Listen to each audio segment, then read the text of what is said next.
Olá, queridos! Sejam todos muito bem-vindos ao canal AD Prudente Oficial. Eu sou seu irmão em Cristo, Diego Fonseca, e eu quero saudá-la com a paz do Senhor Jesus Cristo.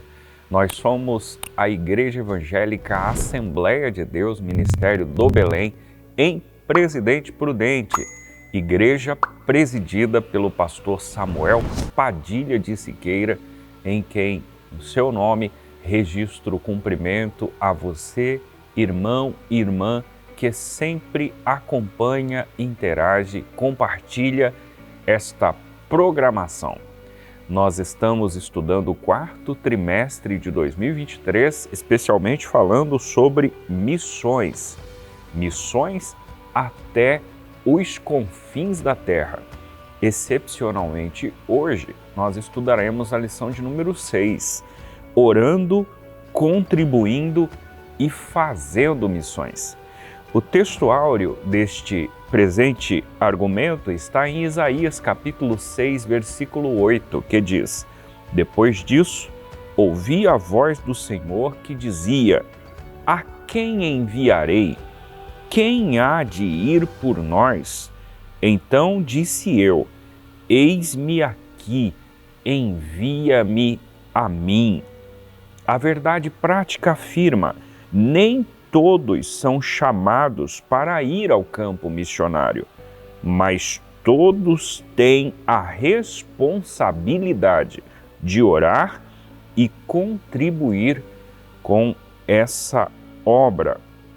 A leitura bíblica em classe se pauta na carta de Paulo aos Efésios, capítulo 6, os versos 18 ao verso de número 20. E para introduzir e argumentar o primeiro assunto de hoje, falando sobre orando pela causa de missões, eu cumprimento e convido para esse lugar de fala o caro companheiro pastor William Enoque. É contigo, pastor William. Muito obrigado, pastor Diego, querido irmão, querida irmã, a paz do Senhor Jesus. Que bom, já estamos na nossa sexta lição. Hoje um tema importantíssimo, porque ao longo das lições estamos verificando o valor missionário, o caráter do Deus missionário. E hoje entendendo que para que a efetiva obra de missões realmente ocorra, ela sempre está envolvida no cenário pela qual estamos tratando hoje, que é o cenário da oração. E o primeiro tópico é orando por essa causa. Veja bem que não é começar a orar, o verbo aqui está no gerúndio, é uma ação em ocorrência, em acontecimento, é orando pela causa de missões. Por que é importante? Mesmo sendo considerado esse gigante na fé, este homem experiente com Deus, nós vamos observar na história do apóstolo Paulo que ele não abria mão do momento de oração, não dispensava as orações das igrejas, porque possuía esse profundo senso de necessidade da oração como uma disciplina espiritual. É vital para Paulo, e ele deixa isso claro nas suas cartas, que orar é extremamente necessário. E isso está interligado à disciplina da obra missionária.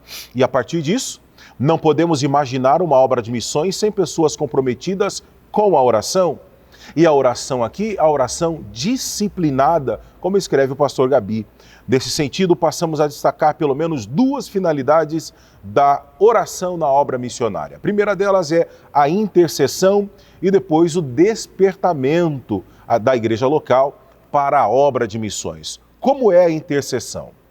Nós, estudantes da palavra de Deus, salvos em Cristo, que somos orientados pela palavra de Deus, aprendemos que todos devemos orar para que as portas do Evangelho continuem sendo abertas, orar para que os corações das pessoas se abram à mensagem de salvação, orar para que os nossos missionários tenham ousadia para testemunhar, para pregar a palavra que liberta, para que esta verdade da palavra de Deus seja levada a todo mundo. Então é nosso dever interceder pela proteção, pela segurança desses anunciadores das boas novas, porque eles enfrentam os perigos, as retaliações, enfrentam as oposições. E aí existem vários motivos de intercessão. Nós devemos orar sempre para que o ministério dos missionários seja um ministério aceito pelos povos, para que eles recebam, acima de tudo, graça e direção de Deus, para que eles consigam vivenciar esse ministério e também desfrutem do refrigério, né, para as vidas nas esferas física, emocional e espiritual. Às vezes romantizamos muito a questão do missionário e eu entendo que é realmente um gesto nobre, é altruísta, realmente só suporta quem de fato foi chamado por Deus, mas nós também cremos nesse Deus que chama, que escolhe e que capacita. Então o missionário, ele vive na dispensação de Deus. O missionário é guardado, é protegido, é amparado por Deus, exatamente quando a igreja, que é a sua base, esta igreja missionária, entende esta missão também de interceder, de colaborar, e assim Deus vai usando cada um deles lá no campo de trabalho. Bom, o despertamento à igreja local para a obra missionária, aqui também é uma disciplina, porque aumenta o desejo de cada crente de fazer algo no sentido de levar a salvação para os perdidos. Eu até comentei na nossa aula anterior aqui em nossa igreja que o amor de Deus que nos constrange e confiar que Deus nos chamou, confiar, acreditar no projeto de salvação é demonstrar isso através do amor pelas almas. Então, quando eu busco em Cristo esse despertamento, uma vida cheia do Espírito Santo, nós vamos então tendo a cada dia, vamos percebendo essa necessidade de orar pelos missionários, e nesse aspecto é importante destacar que mesmo os crentes que deveriam orar por ceifeiros em Mateus são os que foram enviados por Jesus para ceifar em Mateus 10. Lá do capítulo 9, aqui no versículo 10, nós vemos essa intervenção de Deus, vemos essa ação do Senhor. Então, um grande líder de missões certa vez disse: se mais crentes se pusessem de joelhos em oração, mais crentes se poriam em pé na evangelização. Então é uma tarefa muito linda, muito nobre, muito rica, que é orarmos, que é colaborarmos, mas principalmente intercedermos pelos missionários, mas também para o despertamento da igreja local. A oração no contexto de missões tem esse propósito, de despertar a igreja local para a obra missionária, e dessa forma ela está contribuindo com o ID de Jesus. E é verdade, irmãos, o maior beneficiado é aquele que ganha almas, que anuncia a palavra. Então continue orando e intercedendo pela obra de missões. Muito bem, queridos, de volta aqui estamos para dialogar o tópico 2, que fala sobre a contribuição para missões. Em princípio, como já dito pelo caro pastor William, falávamos sobre a oração pela causa. Nesse instante, falaremos sobre a contribuição para a causa. Pois bem, num primeiro momento, cabe destacar o sustento dos missionários. É legítimo, é bíblico, é fundamentalmente provado que o missionário precisa ser assistido por uma agência? Bem, vejamos o que a Bíblia diz a esse respeito. Ao que parece, nós temos argumentos, tanto no Antigo quanto no Novo Testamento, que comprovam a legitimidade e o sustento real de um verdadeiro missionário. Se lermos Levítico 7, Números 18, veremos lá nos contextos rudimentares, no princípio do estabelecimento do Decálogo e seus respectivos preceitos anexados a ele, por meio da figura mosaica, estabelecimentos primaz relacionados à importância do sustento de um sacerdote e de um levita. Esses princípios estão sendo argumentados a essa altura, mas são revistos nas cartas de Paulo. primeira carta aos Coríntios, capítulo 9, versículo 14, existe uma declaração incisiva por parte do apóstolo. Assim ordenou o Senhor aos que pregam o Evangelho que vivam do Evangelho. Essa alegação paulina fundamentalmente está também amparada por um preceito dito pelo próprio Cristo Jesus. O Senhor Jesus, na altura do capítulo 10 do Evangelho conforme Mateus, ao delegar a missão aos discípulos, a todos aqueles que foram comissionados para levar as boas novas, ele vai dizer na altura do verso 10 do capítulo 10 que o operário é digno do alimento, o obreiro é digno do seu salário.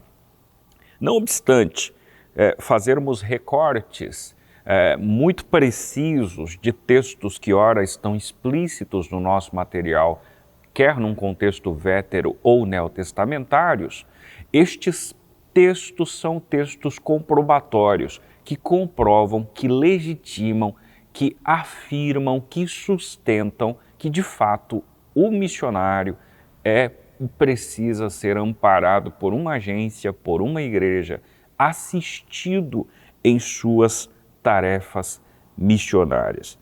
A propósito, é sabido, inclusive, que o próprio apóstolo Paulo, especialmente pela igreja de Filipos, fora assistido e recebera apoio financeiro e material para o exercício do seu ministério. Guardadas as devidas proporções, dadas inúmeras dificuldades e desafios enfrentados por Paulo, hoje, naturalmente, a igreja, dadas suas instituições, ramificações, está muito bem estabelecida. As condições econômicas são muito melhores do que aquelas apresentadas no século I, obviamente, que sequer havia uma infraestrutura, uma agência, uma diretoria, um departamento de missões que pudesse cooperar diretamente com estes missionários. Hoje, diferentemente disso, nós temos um recurso muito maior comparada às vivências de Paulo apóstolo. A propósito, no item 2, nós temos uma alegação feita pelo autor, entendendo que contribuir para missões consiste numa afirmação de Cristo. A afirmação esta exposta no verso 20 do capítulo 6 de Mateus. Consiste em ajuntar tesouros nos céus. Você deve se lembrar do texto. Ajuntai tesouros nos céus, onde nem a traça, a ferrugem consomem, onde ladrões não minam nem roubam. Essa alegação, essa afirmação, essa construção reflexiva feita pelo próprio Cristo Jesus, ao ver do autor, consiste também em afirmar que, ao fazer, ao cooperar, ao colaborar, ao contribuir com missões, definitivamente o sujeito, o irmão, a irmã, o cristão, de modo geral, está ajuntando tesouros nos céus. Tendo em vista que tudo isto precisa levar-se em consideração previamente a motivação. É sabido, irmãos, que toda a nossa contribuição, ela não precisa ser vista, eu não preciso estampá-la, eu não preciso dizer o valor real que estou contribuindo, porque todos estes elementos muito mais cooperam para a minha própria vaidade do que necessariamente para o engrandecimento da glória de Deus. Então, tudo que a sua mão direita fizer, a esquerda não necessariamente precisa fazer. Se você é um sujeito que se enquadra nesse perfil, que desde anos coopera, ou mesmo que há pouco tempo assiste o departamento missionário da sua congregação, da sua igreja local, do campo de trabalho onde você pertence, tenha por certo que todo esse papel que você tem desempenhado tem sido assistido pelos olhos de Deus. E como foi feita essa conjectura, consiste em ajuntar tesouros nos céus. Mas eu fecho o raciocínio dizendo que contribuir para missões, como alega o item 3, é um privilégio. Eu corroboro dessa afirmação porque, não obstante, irmãos, você exercer a sua contribuição, de alguma forma você perceberá o resultado dela. Naturalmente que sempre que o senhor, a senhora, que tem aí o controle das suas finanças, tem, claro, o desenvolvimento orçamentário dentro do seu lar, sabe onde deve e onde não se deve investir, e não somos nós, muito menos este que vos fala, que lhe dará uma educação nesse sentido, muito pelo contrário. Penso que o senhor, a senhora que nos assiste, é muito bem orientado nesse aspecto, e nossos pastores, pela seriedade que desenvolvem a liderança da nossa igreja, também o fazem de igual modo. Mas apenas uma nota de rodapé: tenha cuidado com os investimentos externos, propostos em mídias, em redes sociais, que não têm fatores comprobatórios, que não são fundamentalmente apresentados por uma igreja séria, que não apresentam transparências e coisa parecida. Tenha cuidado, invista na sua igreja local, no projeto missionário do campo que você está, procure o agente da sua congregação, se prontifique a fazer uma contribuição mensal dentro das suas possibilidades, e a partir disso você terá um retorno daquele missionário que atua seja na América do Sul, na América Central, do Norte, na Europa, na Ásia, na Oceania, seja em qual localidade do mundo for.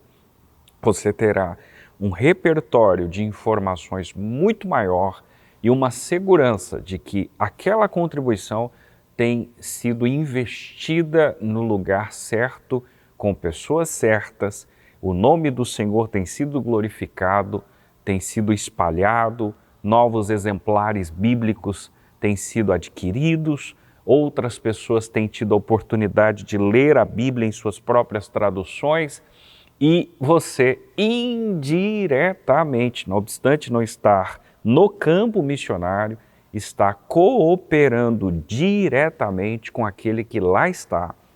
E nesse papel coletivo entre aquele que executa, aquele que ora e aquele que contribui, o nome do Senhor em todas essas etapas está sendo glorificado.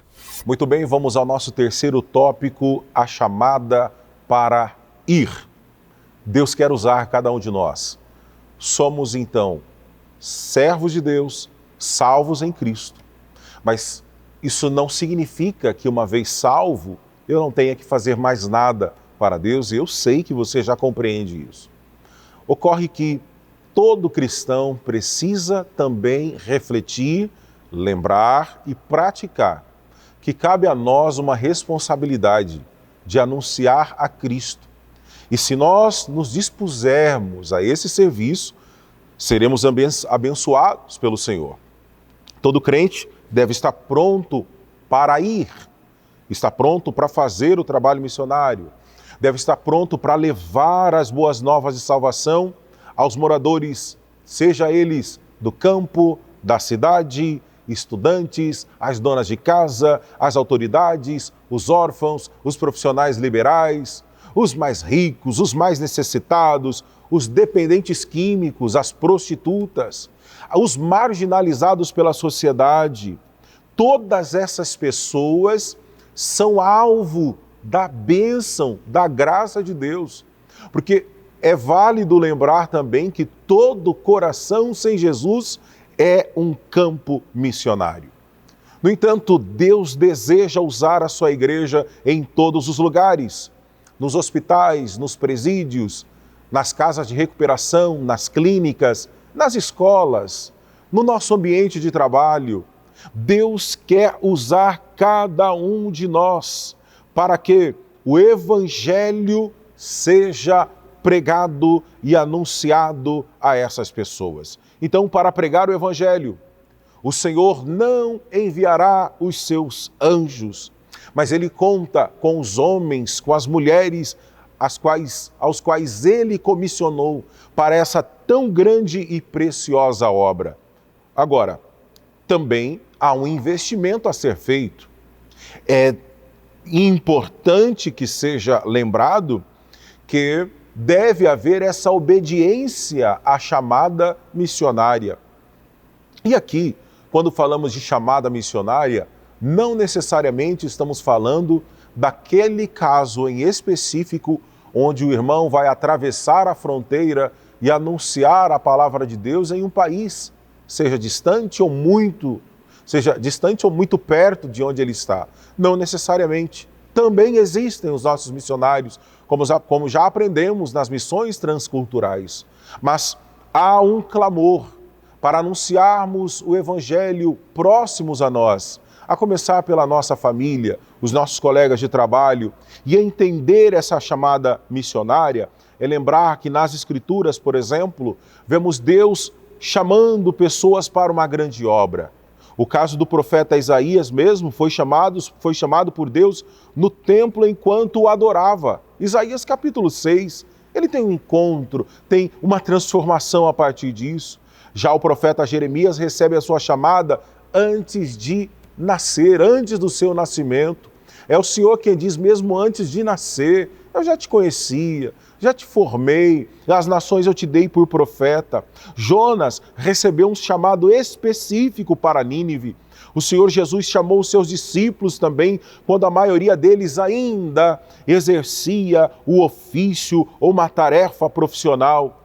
Paulo foi chamado enquanto viajava para Damasco. Então nós podemos perceber que não existe um único padrão de chamada missionária, mas é de suma importância reconhecer que a chamada para qualquer tipo de serviço relacionado ao reino de Cristo, ela vem diretamente do próprio Deus. E como isso funciona? Quando é Deus que chama, Ele capacita. Quando é Deus que chama, não gera nenhum tipo de desconforto ou confusão.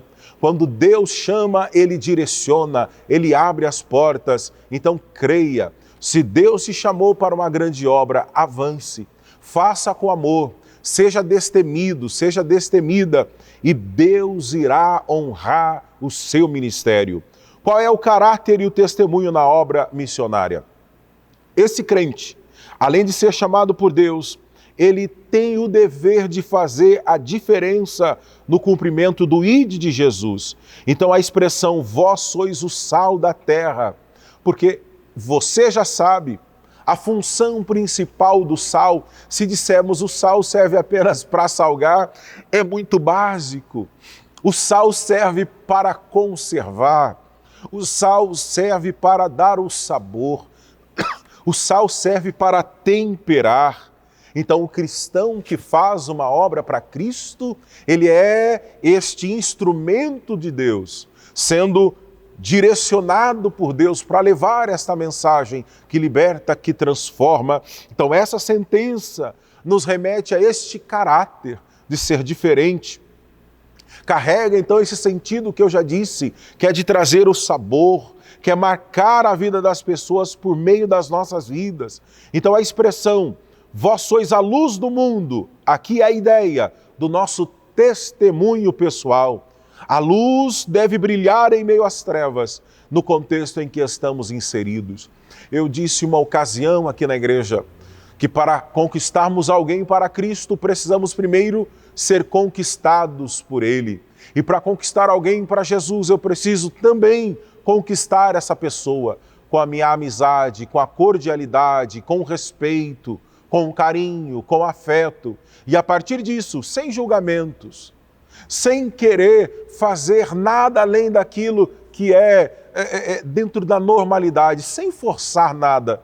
Porque quem convence o homem do pecado é o Espírito Santo. Então que Deus nos dê graça para entender a chamada missionária, mas principalmente para zelar do nosso caráter, sendo sal da terra e luz do mundo. O cristão vocacionado, ele tem um perfil. O irmão, a irmã que recebe essa vocação de Deus, nós podemos dizer aqui que existe um conjunto de competências necessárias ao desempenho do chamado missionário. Dentre elas, podemos destacar ser escolhido por Deus. Então, nem sempre é exatamente ou somente para aquele que quer alguma coisa. É Deus quem escolhe. Outra situação é que este homem ou essa mulher não pode ser neófito. Ela precisa defender uma fé autêntica, cristocêntrica, bíblica, e não ser neófito na fé, não querer de alguma maneira entrar por qualquer caminho de inovação, de facilitação no Evangelho, nunca. Uma outra atribuição é ser cheio do Espírito Santo. Ter uma vida marcada pela presença do Espírito Santo, mas também deve ser alguém reconhecido pela igreja. Deve ser alguém que precisa ser aprovado nas tarefas local. Deve estar preparado espiritualmente, intelectualmente, psicologicamente e transculturalmente. Além de testados, cumpridores desses pré-requisitos, ele deve ser, acima de tudo, ela deve ser, acima de tudo, dependente de Deus e perseverar nele. E é por intermédio da chamada missionária que Deus quer usar cada um de nós. Então, siga esses passos, busque a Cristo, tenha uma vida no altar do Senhor e nunca se esqueça, pregue a palavra, anuncie a Cristo, leve a preciosa semente e Deus irá recompensar a tua vida abundantemente. Muito bem, queridos, estamos de volta para finalizar o presente argumento, destacando a conclusão do encontro de hoje. Especialmente na lição de hoje, como dito inicialmente, tivemos a oportunidade de argumentar sobre as formas em que nós, enquanto cristãos, podemos exercer o nosso papel missionário, seja ao ir, seja ao orar, ou seja ao contribuir, de alguma forma, direta ou indiretamente, estaremos exercendo o papel missionário. Mas conforme aborda o autor, e nós reproduzimos a proposta, a partir desta lição, nós, enquanto alunos da Escola Bíblica Dominical, por meio da fé, temos a oportunidade de nos comprometermos com missões. Veja que a fé, já dissera a Bíblia Sagrada por meio de Tiago, sem obras, ela é morta. Portanto, é sabido de nós todos que nós não fomos salvos pelas obras, e nem somos, mas somos salvos para as obras. Uma das formas de exibirmos que em nós existe a pessoa bendita de Cristo Jesus é manifestado através das obras. E uma destas obras é essa ação pertinente, fundamentalmente apresentada na obra missionária. Eu quero, com estas razoáveis considerações, convidá-los para que façamos uma oração e nesta oração, em especial, possamos apresentar os missionários que estão em campos e valados, os contribuintes de missões, as agências que operam conjuntamente em nossas igrejas e os seus respectivos responsáveis, a fim de que a obra de Deus continue pujante, avante e o nome do Senhor continue sendo glorificado. Você que pode, naturalmente, ore comigo, por favor. Querido Deus, muitíssimo obrigado por essa tão rica oportunidade, onde temos o privilégio de abordar assuntos relacionados à EBD, a Escola Dominical. Nesta ocasião, apresentamos argumentos sobre os modos, operandos, da forma como nós podemos manifestar o nosso papel missionário, seja indo especificamente, seja orando ou contribuindo. Nos use como instrumento, não nos permita ser omissos quanto a essa causa e urgência, mas desperte em nós um coração apaixonado por missões. Esse é o desejo do nosso coração e a nossa oração. Em nome de Jesus. Amém e amém. Que o Senhor te abençoe e, querendo Deus, nós nos veremos no próximo programa.